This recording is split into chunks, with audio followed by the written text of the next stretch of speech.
A little bit of a one-on-one candid video. Don't normally do these, but just a random thought. Is Ilkay Gundogan going back to Manchester City guaranteeing Man City win this Premier League, thus making it 5 in a row?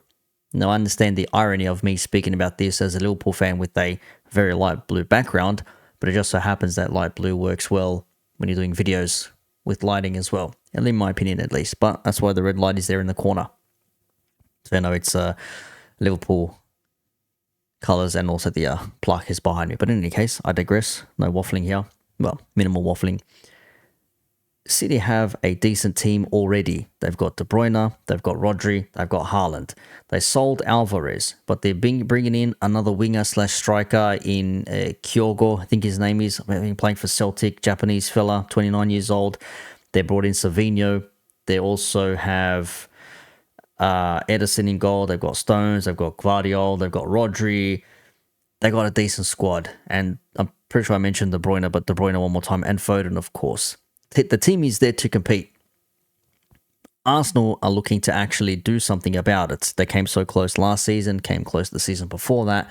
No other team at the moment seems to be doing anything, pulling any punches, because Man City just keep on winning. And if they spent the last season and a bit searching for the Gundogan replacement, it just so happens that Gundogan is the Gundogan replacement.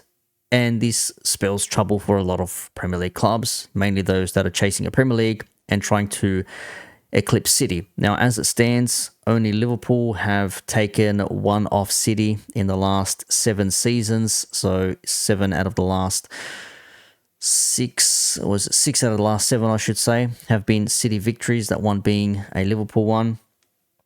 It is peak time. It is absolutely peak time. And to say that Gundogan comes into this squad and doesn't make them better would be an understatement. Now, even though he's 33, 34 years old, he's still better than a lot of players in the league. Now, is he going to come back the same player that we saw him leave, even though he created something like the most amount of chances in La Liga or for Barcelona last season?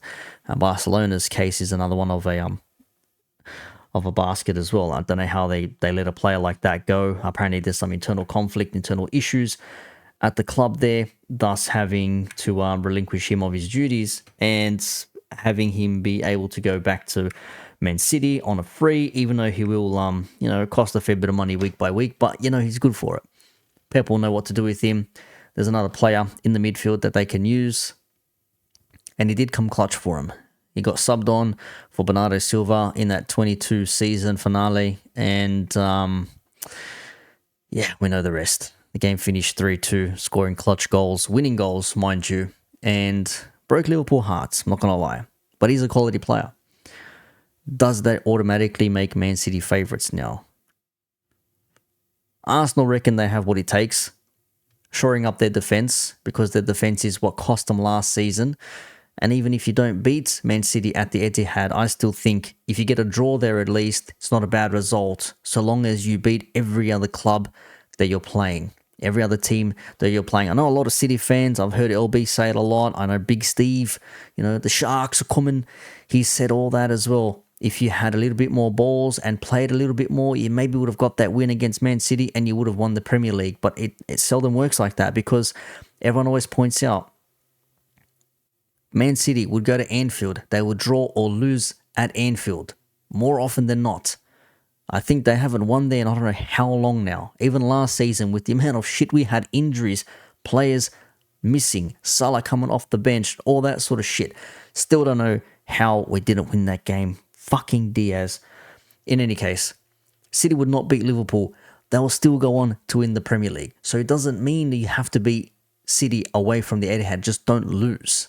So long as you beat and do the business against the other 19 teams. Now, the other thing has to be said, 18, obviously, because you're one of them, the club you're playing against for the title, 18 teams. With that being said, other teams will try and take City down as well. Everyone wants that City scalp, and City do have a few bogey teams themselves. I mean, Crystal Palace might show up one day, Liverpool might give them a go and they'll draw or something.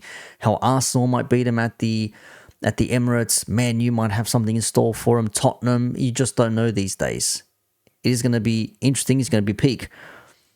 But one more time, does Gundogan automatically give City the title. He's going to be older. He's going to be playing in a system he's very familiar with, playing for Pep, and I think it's the first player Pep's ever brought back from selling him or having a player leave or something like that. I read that somewhere. That may not be true.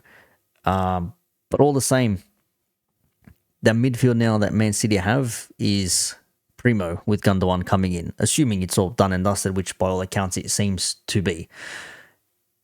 I don't know, man.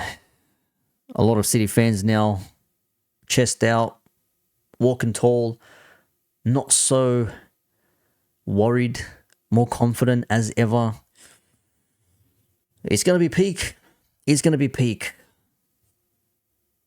Yeah, I'm not sure. Gundogan coming in back to Man City. To say I'm worried is false, but to say I'm not...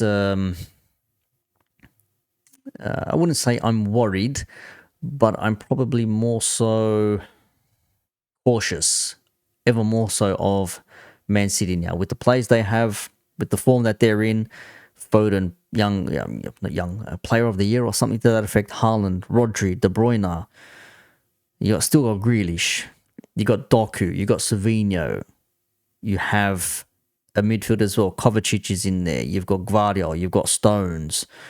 There are still players that play in this squad, man. I don't know. This City team is just a freak of nature. And, man, it could be 5 in a row yet. We'll wait and see what happens throughout the course of the season. And I know I've repeated myself, but one more time. Does Bernardo Silva, does Ilkay Gundogan guarantee City the Premier League for a record straight 5th time?